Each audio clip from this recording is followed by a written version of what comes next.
Hello बच्चों, let's see the question. So this is a correct और incorrect statement type question. हमारे पास क्या पूछा गया? The point out the incorrect statement. तो हमको 1 2 3 4 में 4 स्टेटमेंट गिवन है। इसमें से गलत स्टेटमेंट हमको निकालना है। क्या-क्या गिवन है? पहला है hardness of water depends upon its soap consuming power. दूसरा क्या है? Temporary hardness is due to bicarbonate of calcium and magnesium. And तीसरा क्या है? Permanent hardness is due to soluble sulphates, chlorides and nitrates of calcium and magnesium. चौथा है permanent hardness can be removed by boiling water. तो ये 4 statement में से कौन-सा गलत स्टेटमेंट है, ये हमको निकालना है। तो चलिए सबसे पहले देखते हैं इस क्वेश्चन का की कॉन्सेप्ट क्या है। सो इस क्वेश्चन का की कॉन्सेप्ट है हार्डनेस ऑफ वाटर। तो अभी देखिए, जो हार्डनेस है वो 2 टाइप का है, एक परमानेंट एक टेम्पोररी। तो परमानेंट क्या होगा? और परमानेंट हार्डनेस के लिए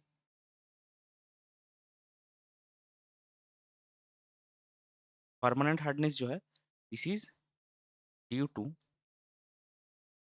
sulphates, this is due to soluble sulfates, chlorides and nitrates जो गिवन है 3 में, ये सही है, नाइट्रेट्स ऑफ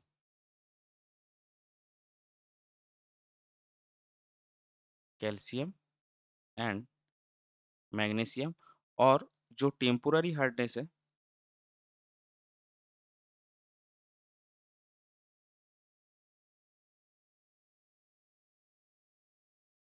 ड्यू टू, ये किसके लिए होता है? Due to presence of bicarbonate salts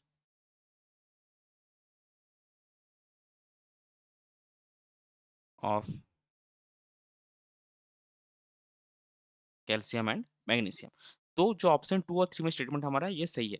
अभी देखिए, जो फर्स्ट स्टेटमेंट ये भी सही है that hardness of water depends upon soap consuming. So क्या होता है in hard water, in hard water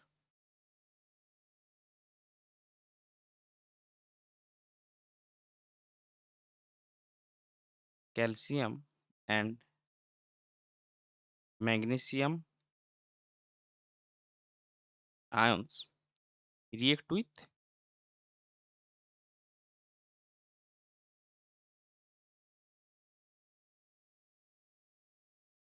higher fatty acid of higher fatty acids of soap to form an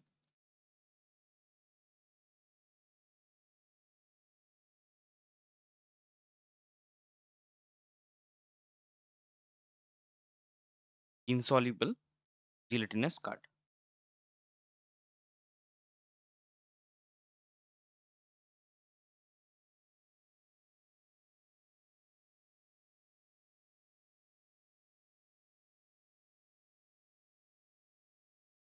causing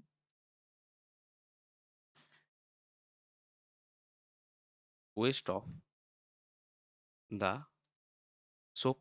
तो बेसिकली क्या है, हार्ड वाटर में क्या होता है, जो आप नॉर्मली सॉफ्ट वाटर में देखेंगे कि अगर आप उसमें सोप डालेंगे तो जो झाग बनता है वो हार्ड वाटर में नहीं बनेगा। तो क्या बोल सकते हैं हम कि hardness of water depends upon its soap consuming power. दस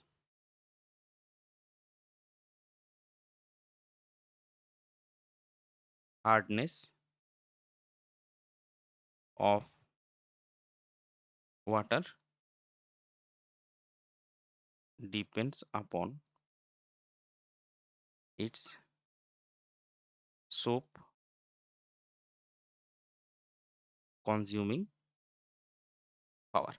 तो चौथा स्टेटमेंट जो है वो देखिए, permanent hardness can be remove by boiling water, ये आपका गलत हो गया।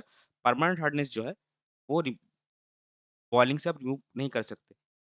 Permanent hardness can not be removed by boiling water। तो कैसे इसको रिमूव करेंगे? It can be removed using, it can be removed by adding Na2CO3 solution. तो कैसे रिमूव होगा देखिए Na2CO3 सॉल्यूशन से कि जो हमने क्या देखा कि जो हार्डनेस है उसमें जो सॉल्ट्स है वो सॉल्युबल सॉल्ट है। लेकिन कैल्शियम और मैग्नीशियम में जो कार्बोनेट सॉल्ट है वो इनसॉल्युबल है। तो Na2CO3 आप क्या करेगा वो वाटर में जाके आपका CO3 कार्बन आयन वो छोड़ेगा तो कार्बन आयन कैल्शियम और फिर आपका क्या बनेगा कैल्शियम और मैग्नीशियम का कार्बोनेट जो कि वाटर में इनसॉल्युबल है।